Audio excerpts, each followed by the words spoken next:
እግዚአብሔር ይመስገን እግዚአብሔር ይመስገን እግዚአብሔር ይመስገን እግዚአብሔር ይመስገን። በስመ አብ ወወልድ ወመንፈስ ቅዱስ አሐዱ አምላክ።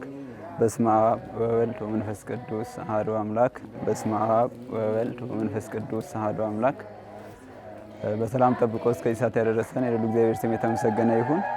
እመብርሃን ወላዲተ አምላክ ኪዳነ ምሕረት ለሁሉም መሳካት እርዳታዋ ያልተለየ በቃል ኪዳኗ ያገዘችን ምስጋና ደርሷ ይሁን። ክቡር መስቀሉ ክብር ደርሱ ይሁን። ቅዱሳን መላእክት፣ ጻድቃን፣ ሰማዕታት፣ ደናግል፣ መነኮሳት፣ ነቢያት፣ ሐዋርያት፣ ስውራን ሁሉም እንደየክብራቸው ምስጋና ለነሱ ይሁን። ለይኩን መልካም እግዚአብሔር ይመስገን። ያው ረጅም ጊዜ ፈጅቷል። ያው 3-4 ዓመት ይሆነዋል። ጽሁፉ የተጀመረው ከዛም በፊት ነው። ግን ያው ጽሁፉ ዋናው ጽሁፍ ተጽፎ ካለቀ እንደዚሁ ያው 3-4 ዓመት ይሆነዋል ማለት ነው። ያው በእርግጥ ከዛ በኋላ ብዙ እርማት የተደረገበት ቢሆንም ያው እንደዚህ ታትሞ ለመውጣት ረጅም ውጣ ውረድ ነበረው። እግዚአብሔር ይመስገን። ግን ያው በየውጣ ውረድ ውስጥ መዘግየቱም ለምክንያት ነበረ። አስተማሪ ነገሮች ነበሩት። በዚህ በዘገየበት ጊዜ ውስጥ አስተማሪ ነገሮች ነበሩት እና እንደ አጠቃላይ ያው ስለ መጽሐፉ ለማብራራት መጽሐፉ በቅዱስ ሄኖክ ዘመን አቆጣጠር ዙሪያ ያጠነጠነና ስለ ዘመን አቆጣጠር የሚናገር ሲሆን ያው በዋናነት ስለ አቆጣጠሩ ይገልጻል።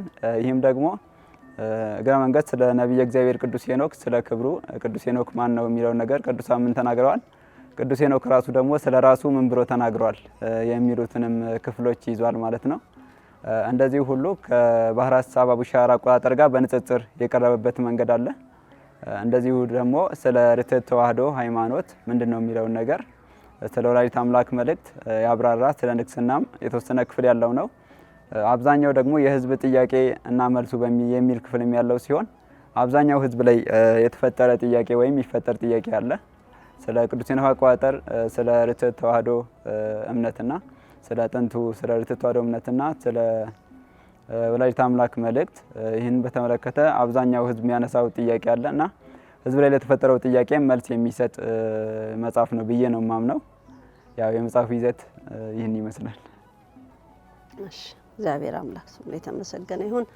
ወላዲተ አምላክ ክብር ይግባት። መፍዋሃደርክሙ ለይኩን። እግዚአብሔር ስሙ የተመሰገነ ይሁን። እንግዲህ ያው ዲያቆን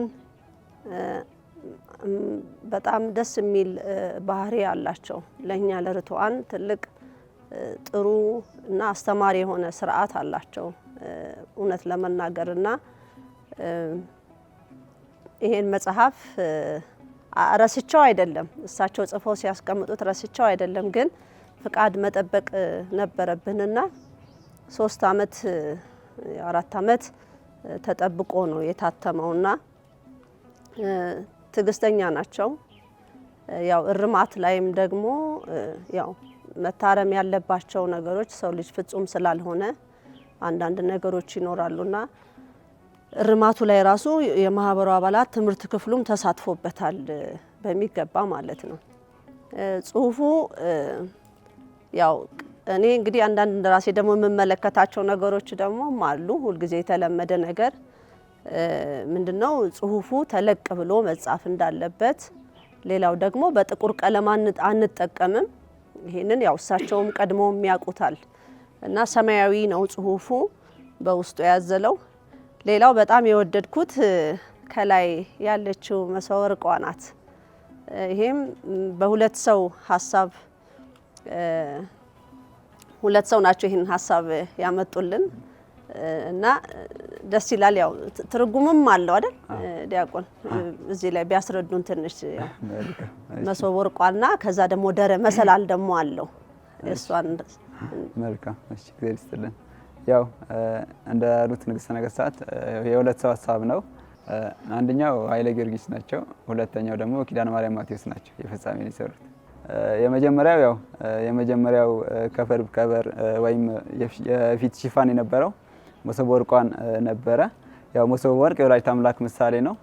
ሁለተኛው ሰው ደግሞ እንደዚሁ የመጨረሻውን ከቨር የሰራው ሰው ደግሞ ሲሰራው ምንድነው መሰላልና ደረጃና ከዛ መሶበ ወርቅ አለ ማለት ነውና ይህንንም ከአንጻር እናየዋለን። ያው ቅዱስ ያዕቆብ በሎዛ ከምድር እስከ ሰማይ የተዘረጋች መሰላል አይቷልና ያው መሶበ ወርቋ የወላዲተ አምላክ ምሳሌ ስትሆን ደረጃው ደግሞ ወላዲተ አምላክ ያው ወደ መንግስተ ሰማያት እንደምታስገባ ከምድር እስከ ሰማይ የተዘረጋች ተራራ መሰላል መሆኗን የሚያሳይ ነው ማለት ነው።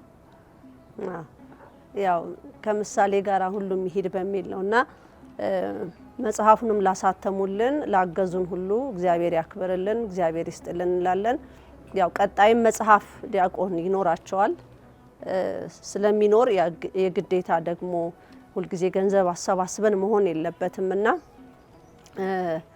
ለቀጣይ መጽሐፍ እንዴት መዘጋጀት አለበት፣ ብሩንስ እንዴት እናስተካክላለን የሚለውን በዚሁ ይሄ የወጣ ወጪ አለ ራሱን እንዲሸፍንና ለቀጣይ የሆነ ተወሰነ ነገር ጨምረንበት ሌላ መጽሐፍ እንዲታተምበት ማድረግ መቻል አለብን ማለት ነው።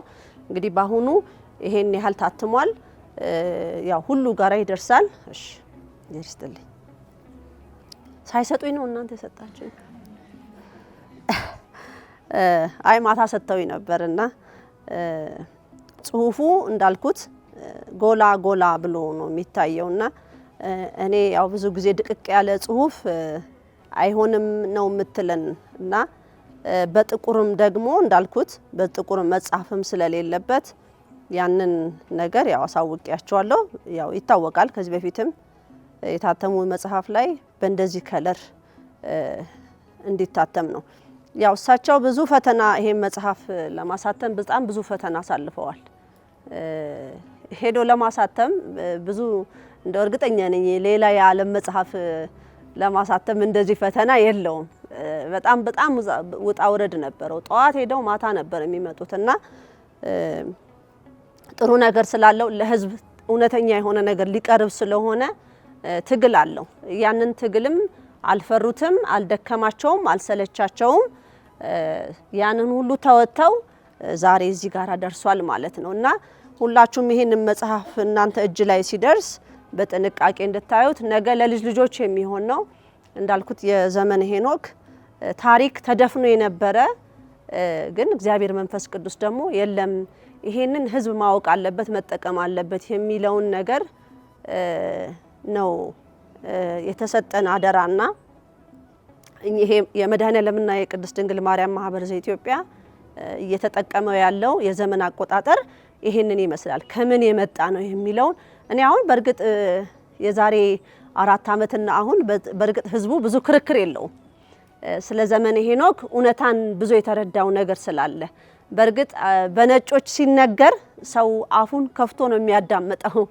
ወይ ነጭ መጽሐፍ ስለ ዘመነ ሄኖክ ጻፈ ቢባል እርግጠኛ ነኝ ሰልፉ የትና የት እንደሚሆን ማለት ነው።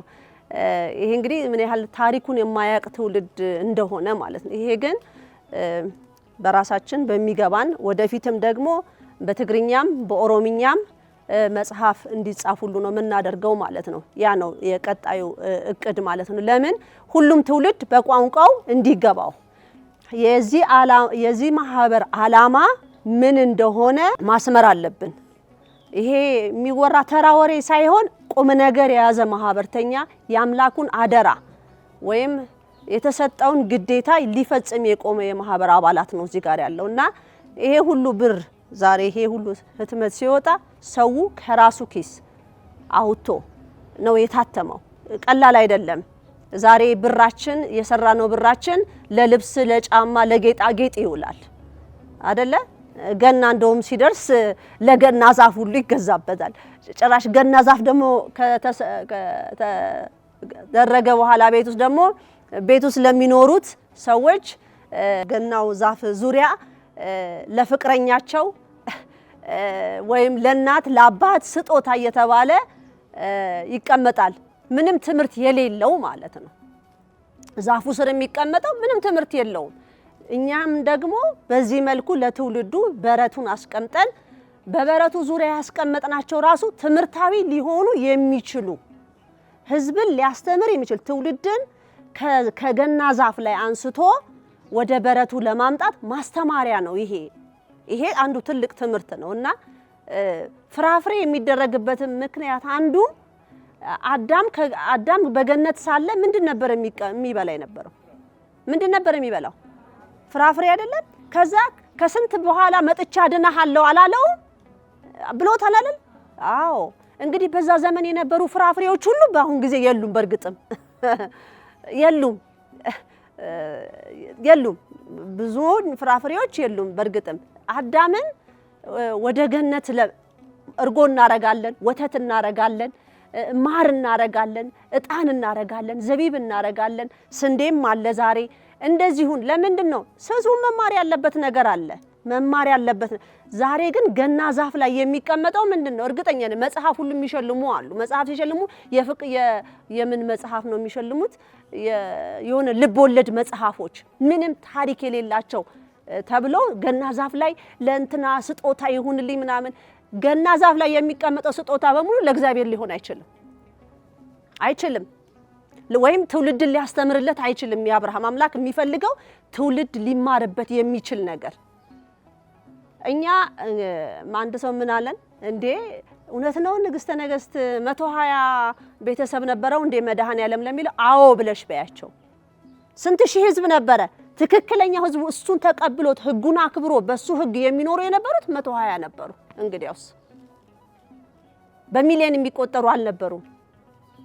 ከዛ ሁሉ የተመረጡት ጥቂት ነበሩ። ሁሉንም ጠርቷል፣ ግን የተመረጡት ግን ጥቂቶች ናቸው። እና እኔ አስታውሳለሁ ገና ዛፍ አካባቢ ላይ አዲስ መጽሐፍ ሲወጣ እሱ በስጦታ ወረቀት ተጠቅልሎ ገና ዛፉ ጋር ይቀመጣል። ምንድነው ያ መጽሐፍ እዛ ጋራ የሚሰራው? ምንድነው ለነዛ ሰዎች ምንድነው ምሳሌው? አምላክ ዛፍ ስር ተወለደ ተብሎ ሲባል አምላክ ዛፍ ስር ተወለደ ሲባል ያ እዛ ጋር የሚቀመጡት ስጦታዎች ምንድናቸው? ምሳሌያቸው ምንድነው? ማን ነው የሚነግረን? ምንም ምሳሌ የለውም። ምንም ትምህርት የለውም። ሁሉ ነገር ድብልቅልቁ የወጣ ነው። 100 ዓመት ይፈጃል እስከዛሬ የጠፋብንን ነገር ለመመለስ 100 ዓመት ስል 10ን ቀንሻት አሁን አለች። 10ን ቀንሻትና 90 ዓመት እኔና እናንተ የጠፋንበትን መንገድ 90 ዓመት ከዚህ በኋላ ይፈጃል ማለት ነው። ያ የጠፋውን ነገር ለማስተካከል ማለት ነው። ትክክለኛ እንደ ሰው ለመሆን እኔና እናንተ ወይም እግዚአብሔር ለእኔና ለእናንተ ያዘጋጀልን ከዘመኑ ጋርስ እንዴት ነው መሄድ ያለበት የሚለው እንዴት እንደተቀላቀለብን ማለት ነው። ስለዚህ ቅዱስ ሄኖክ በጣም እግዚአብሔር የመረቀው እግዚአብሔር የወደደው ዕውቀቱን ያበበለት እንዴ አሁንስ እግዚአብሔር ያን በዛ ዘመን የሰጠውን ዕውቀት አሁንስ ያሳንሳል እንዴ? አያሳንስም። ግን እኛ ሌላ ዓለም ውስጥ ነን ያለ ነው። እሱ የሚፈልገን ውስጥ ሳይሆን እኛ እሱን እንደዚህ አኑረን የሚል ትእዛዝ ስለምንሰጠው ነው። እንደዚህ ነው የምንፈልገው እያልን ለአምላክ በዚህ ማህበር ደግሞ እኛ በጸሎትም ስንጠይቅ እኮ ሁሉ ጊዜ ጸሎትም ስንዘጋ እኛ ያሰብነው ሳይሆን አንተ ለኛ ያሰብከው ይሁን ብለን ነው የምንጠይቀው። ሰውነንና ብዙ አይነት ምኞት ብዙ አይነት ፍላጎት አለን። ያንን አይደለም። እውነት ነው ፍላጎት አለ፣ ምኞት አለ። ግን ምኞታችን ሁሉ በእግዚአብሔር አጥር ስር እንዲቀመጥ በወላዲተ አምላክ መጎናጸፊያው ስር እንዲቀመጥ ይሄ ነው ሞናል። ትክክለኛ የሰው ልጅ አስተሳሰብ እንደዛ የሆነ ሲመጣ ጭንቅላት እየሰራ ይመጣል ማለት ነው። ዛሬ እነዚህ ህፃናት የተሻለ ሐሳብ የተሻለ አይምሮ እውነት እግዚአብሔር የሰጠውን ለነብይ እግዚአብሔር ቅዱስ ሄኖክ የሰጠውን ጥበብ በዚህ ዘመንም ለመስጠት ወደ ኋላ አይልም። እግዚአብሔር ግን መስመር ስተንበታል። በየዘመኑ አዳዲስ ነገር እያመጣን እግዚአብሔርን የምናውቅበትን መንገድ እና የተነገረን አይሄድም። ምንም ነገር ከምንም ነገር ጋር አይሄድም። ከአይምሮና ከአይምሮ በላይ የሚሆን መልእክት ዘመኑን ለመጀመሪያ ጊዜ ወተሽ ንገሪያቸው ትክክል አይደለም ብለሽ ብላቸው እስቲ እውነት መጀመሪያ አልቦኛል እኮ አልቦኛል። ምክንያቱም ብዙ ህዝብ የሚቆጥረው አቆጣጠር አለና እንግዲህ ዛሬ በባህር ሐሳብ ማክሰኞ ነው አይደል? አይደለም ማክሰኞ አይደለም፣ ዛሬ እሁድ ነው ሲባል አይከብድም? በጣም ለምን በቃ ጭንቅላታችንን እነሱ ምን አድርገውናል? ፎርማት አድርገውናል ማለት አጀስት አድርገውናል። አሁን ደግሞ እግዚአብሔር ይሄን ጭንቅላት እንደገና ፎርማት አድርጎ እንደገና ሊሰራን ነው እኛል ማለት ነው። ስለዚህ እንደዛ ለመስተካከል ፍቃደኛ ስንሆን ነው እግዚአብሔር ሊሰራን የሚችለው። ምን አሉ ፍቅረ ማርያም ኢሳያስ ባለፈው ጽዮናውያን ላይ ሲናገሩ አንድ መኪና አንድ መካኒክ ሊሰራት ሲል አለ የዛችን መኪና ነገር ሁሉ ነገሯን ማኑዋል አለው በዛ ማኑዋል መሰረት ነው የሚሰራት አለ። ሰምታችሁታል ይሄን መልእክታቸውን አይደል? በዛ ማኑዋል መሰረት ነው የሚሰሯት እና ሰው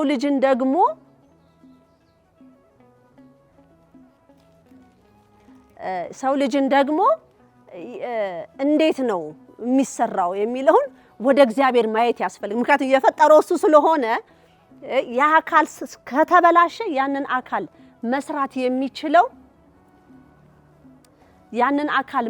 የሚችለው ራሱ መድኃኔዓለም ነው። ምክንያቱም የፈጠረው እሱ ስለሆነ ማለት ነው። ያን መኪና እንግዲህ ማኑዋል አዘጋጅተውለታል። የሰው ልጅንም ደግሞ ማኑዋል የያዘው መድኃኔዓለም ነው። ስለዚህ ይሄ ሁሉ ሰው አሁን ተገለባብጦበታል። እንደ ማናቸው ኪዳነ ማርያም ማቴዎስ ምን አሉ? አሁን የሰው ልጅ ጉግልን አምላኩ አድርጎታል ብለዋል። ይጽፉና ይሄ በሽታ አለብኝ ብሎ ይጽፋል። ይሄ በሽታ ካለብህ ይሄ ህመም ምልክቶች ካለብህ ይሄ በሽታ ነው ብሎ ይነግረዋል። ከዛ ያንን ዩቲዩብ አምላክ አድርጎታል ይላል። ምን ያህል ህዝብ እንደሳተ ማለት ነው። ዩቲዩብ ጉግል ላይ አድርጎ የሚጠይቀውን ነገር እንደ አምላክ አድርጎ በቃ እሱ ይመልስልኛል የሚል እሳቤ አድርጓል። ይሄ ሁሉ ከየት መጣ? ይሄ ሁሉም የሰው ልጅ መጥፋት እኮ ነው። አሁን ባህር ሐሳብን ለጠንቋዮች አቆጣጠር ነው እንጂ የሚሆነው እግዚአብሔርን ለሚያመልክ ህዝብ አይሆንም። አንድ ሰው ምን አለኝ?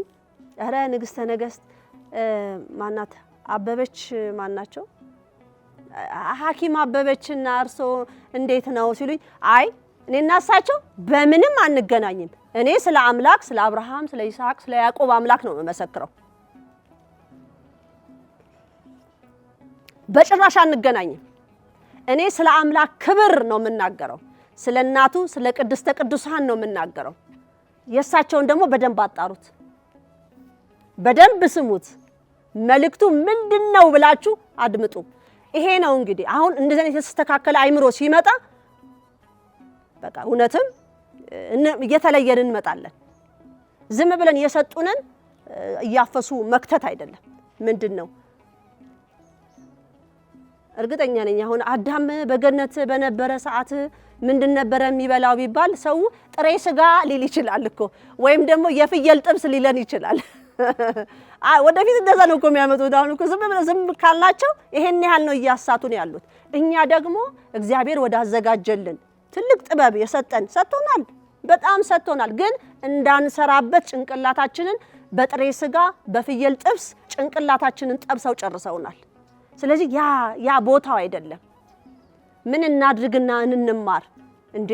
እግዚአብሔር በጣም ሊቃውንት የሆኑ ልጆች አሉት። አሁንም ህፃናቱ ምንም አይነት ጭንቅላት እንዳይኖራቸው በጭንቅላታቸው እንዳይሰሩ ይሄ ስልክ ላይ የሚለጠፉ ነገሮች ሁሉ ጭንቅላትን ይይዛሉ። ከዛ ወተን እንዴት የተሻለ ነገር እናገኝ? እንግዲህ እኛ እድለኞች ነን በዚህ ዘመን። እሳቸውንም ደግሞ እግዚአብሔር ሰጥቶን ወጣት ናቸው እኮ ገና ዲያቆን እዚህም ገና ሲመጡ ታስታውሳቸው ከሆነ ፊታቸው ማለት ነው። መመረጥም ይፈልጋል በዚህ እድሜያቸው። እሳቸው ይሄንን እግዚአብሔር አየለም ይሄንን ለህዝቡ ተጠቀም ጽፈህ ለህዝቡ እንዲጠቀምበት አድርግ ተብለው ታዘው ይሄን ማድረጋቸው እኛ እድለኞች ነን። እንደዚህ አይነት ትውልድ ማግኘታችን እስከ መጨረሻው ያጽናልን፣ በርትዕት ሃይማኖት ያጽናልን። ሌሎች እንዳልኩት ገንዘብ ነው። አሁን እርግጠኛ ነኝ ይሄ ዕውቀት ቢሰጣቸው መጽሐፍ በጣም በብዙ ሺህ ብር ነው የሚሸጡት ማለት ነው። በጣም በብዙ ሺህ ብር ግን የነሱን ሐሳብ ቁጭ አድርገውበት ማለት ነው። ይሄ ግን ጸሎት ተጠይቆ እግዚአብሔር ትውልዱን እንዳናጠፋበት እንዳናስትበት ይሄንን ጠይቀን የተሳሳተ ቃል እዚህ ውስጥ እንኳን ቢገባ እግዚአብሔር መንፈስ ቅዱስ ያነሰዋል፣ ያስተካክለዋል። አይምሮ ሲመጣ ለምን እግዚአብሔር ተጠይቋላ። የተሳሳተ ነገር ህዝብ የፊደላት ስተት አይደሉ እንደ መጽሐፍ ቅዱስ ላይ ሰውን ወደ ሌላ ነገር የሚመራው ያለው። ስለዚህ ፍቃድ እግዚአብሔር መጠየቅ አለበት። ለህዝብ የሚወጣ ነገር ጥንቃቄ በጣም ይፈልጋል። ምክንያቱም እኛን ያጠፉን እኮ በእንደዚህ ስለሆነ ማለት ነው። ዛሬ በቃ ባህር ሐሳብ የጠንቋዮች የዘመን አቆጣጠር ነው። ነብይ እግዚአብሔር ቅዱስ ሄኖክ ደግሞ እግዚአብሔርን የሚያመልኩ እግዚአብሔርን የሚወዱ እናቱን ወላዲተ አምላክን የሚወዱ የሷን እናትነት ተስፋ የሚያደርጉ በማማለዷ ብርሃን የሚያዩ እነሱ ናቸው ዘመነ ሄኖክን የሚቆጥሩ የነበሩ። ስለዚህ ይሄንን እሳቸው እግዚአብሔር መርጧቸው ሂድ ይሄንን ስራ ይሄንን በዚህ ዕውቀት አድርግና ትውልዱን የሚሰማህን ትውልድ አድርስለት ተብለው ይሄንን ስራ ይሰራሉ። እድለኛ ናቸው። እኛም እድለኛ ነን። እንደሱ አይነት እንደኚህ አይነት ወንድም አግኝተን ስክን ብለው ቁጭ ብለው ይሄን መጽሐፋቸው እንግዲህ ለኔ ሊቅ ናቸው። ሊቅ የተባሉትን አየናቸው እኮ ሊቅ የተባሉትን አይተናቸዋል።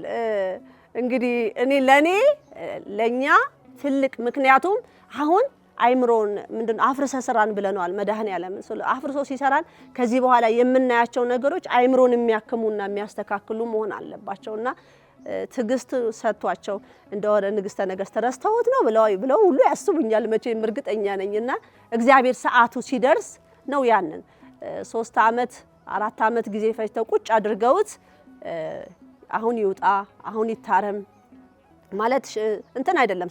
አንድ ሰው መጽሐፋቸውን አይቶ ይሄ ይስተካከል ተብሎ ሲነገራቸው ትዕቢተኝነትን መሰማትም የለባቸውም። ይሰማቸዋልም ብዬም አላስብም። ምክንያቱም እየተማርነው ስላለን ገና የታላቋ ቅዱስ ቤተክርስቲያን ሕግና ስርዓት አክብረን እናስከብር የሚለው ቁጥር 1 ሲወጣ የመጀመሪያው ቁጥር 1 ሲወጣ በስመ አብ በወልድ ወመንፈስ ቅዱስ የሚለው አጻጻፍ ራሱ በጣም በቃ አንችልበትም ነበር። ይገርማችኋል አንችልበትም ነበርና ከታተመ በኋላ ምን አልኳት? ወላዲተ አምላክ ረንደው ይቅርታ አልኳት። እንደው ይሄንን እንኳን በትክክል አለ ማለቴ ግን ምንድነው የፈለገችው መሰላችሁ? ምንድነው የፈለገችው? ይሄ ወረቀት ወጣ ሄደ የሚያዩት ያውቃሉ። ምንም ዕውቀት በሌላቸው ሰዎች የተጻፈ ሕግ እንደሆነ ያዩታል። እነሱ ደግሞ በጣም ዕውቀቱ ልዩ ነው ያላቸው። እናንተ ሳትጽፉልኝ እያወቃችሁ በማያውቁት ግን ፊደሉን እንኳን በትክክል ማስቀመጥ በማይችሉት እንኳን መጥቼ እየነገርኳችሁ ነው ብላን የነገርሽ። ታዩ ይሁን እኔ እኮ አውቄያለሁ። ብፈልግ ኖሮ እኮ ሌላ ዕውቀት ያለው ሰው አምጥቼ ይሄን ማስተካከል ይችላል። እንዳለ ይሂድ ከታተመ ያ ሁሉ ከታተመ በኋላ ወይኔ ነው ያለው ማለት ነው አይደለም። ወለተ ሰማዕት ትዝሎት ከሆነ ማለት እንደውም ቤተ እግዚአብሔር ሆነን ወይኔ አልኩ። በስመ አብ በወልድ በመንፈስ ቅዱስ የሚለው ይላል። በስመ አብ በወልድ በመንፈስ ቅዱስ ይላል። ግን የፊደላት አቀማመጣችን ሁኔታ ትክክል አልነበረ። እንደው ይቅርታ ያምላክና ትክክል አልሰራንም እንዴት ነው የምናደርገው? አይ ይሁን እኔ ፈልገዋለሁ። ያን መጽሐፍ ያንን ትእዛዝ ሲያነቡ እነ ሊቃውንቶቹ ያዩትና የተጻፈውን ሕግ ሲያዩት ግን ይጠረቁሳል። እዚህ ጋር ጠርቁስ አይንንም ጠርቁስ ጆሮንም ጠርቁስ ከዛ ልብ ውስጥ ይገባና ይንጠለጠላል። እንደዛ ነው ያደረገቻቸው። እኔ ብፈልግ ኖሮ መጀመሪያ ፊደላቱን ሁሉ የሚያስተካክል አመጣልሽ ነበር። ግን ከምንም ቦታ እንደመረጥኩሽ እንዲያቁልኝ ስለፈለኩ ነው። ከአትሮንስ ስር እንዳላደግሽ እንዲያቁልኝ ፈልጌ ነው። ይሁን ልቀቂው። አይገርምም? ከዛ ጊዜውን ደግሞ እየጠበቀች እየመጣች ደግሞ ይሄው መጽሐፍ ያወጣች ነው። አሁን ሊቅነን ከሚሉት ደግሞ ላይ ቁጭ ብለን ብዕር እንይዛለን። ብዕሩን ከላይ እንዳረ ግድ የለም እኔ አካሌ ወደ ታች ይሆንና እጄ ብቻ ካናታቸው ላይ ይሆናል። ወላዲተ አምላክ ድንቅ ናት። ወላዲተ አምላክን እውነት ነው የምላችሁና በዚህ ዘመን ደግሞ ይሄው 10 ዓመት አሁን ወደ 11ኛው ዓመት እያያዝን ነውና መጽሐፍ አመጣች። ሳያውቁት ቀርተው አይደለም፣ አይፈልጉም። አንዳንዱ ይወዳታል። ወላዲተ አምላክን በጣም ይወዳታል፣ ግን አይታዘዟትም። ይፈሩታል አገልግሎቱን። ይሄ ማህበር ደግሞ የደፋር ጎበዝ ጀግና ማህበርተኛ ነው ያለኝ እኔ። ይሉኝታ አይሰራም። በይሉኝታ ሁልጊዜ እግዚአብሔርን እያስቀየምን ነው የምንኖረው። ለሰው ብላችሁ አትኑሩ፣ ስለ እግዚአብሔር ብላችሁ ብቻ። 120 የእግዚአብሔር ቤተሰቦች እግዚአብሔርን በመፍራት የኖሩ ናቸው። የሱን ክብር ነው የጠበቁ ናቸው። የሱን ሕግ ምንድነው ቅድም የሰማነው ጥቅስ ገብረ ጻድቅ የተናገሩት ብታምኑኝ ትእዛዜን ትጠብቃላችሁ ነው የሚለው። ልክ ነው? ልክ ነው? አዎ ካመንነው ትእዛዙን መጠበቅ ነው። ትእዛዙ ምን ይላል? የእግዚአብሔር ትእዛዝ ምን ይላል? አትስረቅ፣ አታመንዝር፣ በሐሰት አትመስክር አይደለ? አዎ ይሄ አንዱ ህጉ ነው። ሌላስ ህጎቹስ ምንድናቸው? ያ ቃል የገባህልኝ ቀን ደረሰ ብላለች ብያለሁ። ከዛ ጋር ህጎች አሉት አብሮት የመጡ። ህዝብ እንዴት ነው መኖር ያለበት? እንዴ ዛሬ እኮ እኛ ለጎረቤት ብለን ነው የምንኖረው። አረ እሷ ታይብኛለች፣ እግዚአብሔር ያየኛል ወይም የእግዚአብሔር መልአክ ያየኛል የሚል ህዝብ የለም። ስለዚህ እግዚአብሔር የተመሰገነ ይሁን። እሳቸውን ደግሞ ዕውቀታቸውን ተጠቅሞ ለኔም ለናንተም ነገ ለትውልዱ ለልጅ ልጆቻችን ፊደል የሚቆጥሩበት በቃ አንድ መጽሐፍ ከፍተው ማንበብ ይጀምራሉ ልጆቻችን ማለት ነው። ጭንቅላታቸው መታከም ይጀምራል። ከዛ እነሱ ይሄንን አንብበው ከዛ ደግሞ እነሱ ምን የተሻለ ነገር ደግሞ እያመጡ ይሄዳሉ ማለት ነው። በር መክፈቻ ነው እያመጣች ያለችው። ስለዚህ ርቷን እግዚአብሔር የተመሰገነ ይሁን። እኚህንም ወንድም መብርሃን ትባርክልን፣ እስከ መጨረሻው በቤቱ ታጽናልን። ለህዝብ ይሄም ደግሞ ደርሶ ህዝብ የሚድንበት አይምሮ የሚታከምበት ታድርግልን። ብዙዎች እዚህ ጋር የጻፉት ዲያቆን የመጽሐፍ ቅዱስ ጥቅሶች ናቸው። ከመጽሐፍ ቅዱስ ውጪ የጻፉት ነገር የለም። እዚህ ላይ የለም። መጽሐፍ ቅዱስ ላይ ያለውን ነው ያስቀመጡት እንድንማርበት። ከዛ ይሄንን እያመሳከሩ ማየት እየፈለግን የምንመርጥና ይሄ ትክክል አይደለም ብለን የምንል ከሆነ ምን ያህል በእግዚአብሔር ትእዛዝ እንደማንኖር ማሰብ ነው። በቃ ይሄ ህጌን ብትወዱኝ ህጌን አክብሩ ያለውን ተሻረ ማለት ነው። ስለዚህ እውነትንም እውነት በሉ ስላለ ዲያቆን ወልደ ሰንበትን እግዚአብሔር አምላክ መብርሃን አሁንም የበለጠ ዕውቀት አሁንም ሌሎች ልጆች ይኖሩናል፣ ወደፊት ብዙ ነገር የሚያስተምሩን ይኖራሉ፣ ከሌላም ቦታም ይኖራሉ። ያው እኛ አይናችንን ገልጠን ማየት የትኛው ትክክል ነው አይደለም የሚለውን እና እግዚአብሔር ስሙ የተመሰገነ ይሁን። በዚች 10 ዓመት ውስጥ ብዙ ነገር ነው ያስተማረችን፣ ብዙ ነገር ነው አይምሯችን እንድንከፍት ያደረገችን። ይሄ ነገር ይቀጥል ያሰኛል። እንግዲህ ያው በበረቱ ስር እንግዲህ በሽፋን እያደረጉ አሁን እንግዲህ በባህር ሐሳብ ገና ዛፍ ላይ ላሉት ይሄንን እየወሰዱ በረቱ ስር ቢያስቀምጡ አንድ ጥቅም ያገኛሉ። ለትውልድ ለልጅ ልጆቻቸው የሚሆን ነገር እያሸጉ ያስቀምጡ እና ዲያቆን እግዚአብሔር ያክብርልኝ። ትምህርት ክፍሉም አግዟልና እግዚአብሔር ያክብርልን። ይሄን ሁሉ መጽሐፍ እንዲታተም ላደረጉ ሁሉ እግዚአብሔር ይስጥልን። መብርሃን አክብራ አብዝታ ትስጥልኝ። እግዚአብሔር ይስጥልን። ወደ ዲያቆን መልካም እግዚአብሔር ይስጥልን። ያው ንግሥተ ነገሥታት ተማሪያም በኢትዮጵያ አቢሲኒያም ተናግረዋል። ምንድነው ያው እኔ የማስበው እያሰብኩ ነበር። ያው ካሁን በፊት የተጻፉትንም አሁንም እንደዚሁ እኔ መጻፊን ስመለከት በእርግጥ በትምህርት ክፍሉም አሁን እየተሰናዱ ያሉ ጽሁፎች አሉ፣ በሌሎች መምህራንም እየተሰናዱ ያሉ ጽሁፎች አሉ። እኔም ማምነው ምንድነው ያው ስለ ቅዱስ ሄኖክ አቆጣጠር፣ ስለ ርትዕት ተዋሕዶ፣ ስለ ወላዲተ አምላክ መልእክት ስላለው ወላዲተ አምላክ ስለመለሰችልን ስላሉት ጸጋዎች ምንድነው ያው አሁንም እዚህ ማህበር ውስጥ ብዙ ጸጋ ያላቸው ወንድሞች እህቶች ስላሉ ብዙ ይጻፋል ብዬ አምናለሁ። ያው ሰው ለምሳሌ በዓለም ውስጥ የፊልም ኢንዱስትሪ የሚሉት አለ፣ የፊልም ዓለም ይሉታል። ልክ እንደዚህ ሁሉ የመናፍስት ዓለም ብለን ደግሞ ከመናፍስት ውጊያው ጋር ጸጋ ባላቸው አባቶች የምናየው ነገር አለ። ልክ እንደዚህ ሁሉ ደግሞ የመጽሐፍት ዓለም ይባላልና መጽሐፍት በራሳቸው ዓለም ናቸው። መጽሐፍ አንባቢያን ተደራሲያን ይረዱታል ማለት ነው። ይሄንና መጽሐፍት በራሳቸው የራሳቸው የሆነ ዓለም አለ አንባቢያን የሚረዱትና በመጽሐፍት ዓለም ውስጥ እንደዚሁ ታሪክ እየተሰራ የሚቀመጥበት ለማስተማሪያነት ያው ሰው ፊልም ይጠቀማል፣ የተለያየ ነገር ይጠቀማል። በዋናነት ደግሞ መጽሐፍን ይጠቀማልና ይሄ ህዝብን ትውልድን የሚያንጽ ነገር ነው።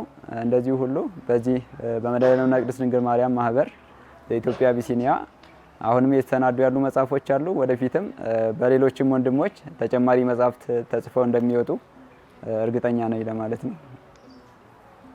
አዎ ሌላ ቀሪ ደስ ያለኝ ነገር እዚህ ጋራ መታሰቢያነቱ የሚለው ያው ልዑል ክንፈ ገብርኤል ሀራ ዘተዋሕዶ አሉ። ሌላው ደግሞ ወልደ ሰንበት ክብሩ እና ሌላው እንደዚህ ያረፉት ከዚህ ዓለም በሞት የተለዩን እነሱንም በማሰብ እነዚህ መጽሐፍቶች ወጥተዋል። ደስ አይልም? እግዚአብሔር ያክብርልን አይደል? አዎ ከዚህ ቀደምም ብያለሁ። ከዚህ ዓለም በሞት የተለዩ የማህበሩ አባላትን ወደፊት ትልቅ ማስታወሻ እነሱን የሚያስታውስ ነገር የግድ እናደርጋለን። ወልደ ሰንበት ክብሩ በእውነት ትልቅ ምሁር ባለፈውም ብያለሁ። ትልቅ ሰው እንዳጣን ትልቅ ወንድም ወይም ለሌሎቻችሁ ለትንሾቹ ደግሞ አባት እንዳጣን ብዙ ጊዜ ተናግሬያለሁና ሌሎች እናቶችም እንደዚሁ በርትት ሆነው እሳቸው ወልደ ሰንበት ክብሩ ርትት ሆነው ነው ያለፉት አይደለም። እድለኛ ናቸው። እውነት ትልቅ ሰው ናቸው እና ዲያቆን እዚህ ጋራ መታሰቢያነቱ እሳቸውንም ከተውልናል። እንዲሁም ሌሎችም እንደዚሁ ከዚህ ዓለም በሞት የተለዩትንም ሁሉ በማሰብ ማለት ነው። እንግዲህ ሁልጊዜም በጸሎታችሁ እነሱንም እንድናስብ ግድ ይለናል እና ደስ ይላል። ይሄም ነው በቃ ዋናው የማህበሩ ዋና ዓላማም እንደዚህ የማህበሩ አባላት ከዚህ ምድር ሲያልፉም እነሱን የሚያስታውስ ነገር እነሱ ሁልጊዜ ከኛ ጋር እንዳሉ የሚያስታውስ ነገር ያስፈልገናል ማለት ነው። አይረሱም። በቃ ሁልጊዜ አይረሱም። ሁሌ ከኛ ጋር ናቸው። መጽሐፉንም ስናነብ እናስባቸዋለን እና እግዚአብሔር አምላክም እነሱን በአጸደ ገነት ያኑርልን። እግዚአብሔር ይስጥልን። ዲያቆን እግዚአብሔር ያክብርልን።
ዘኢትዮጵያ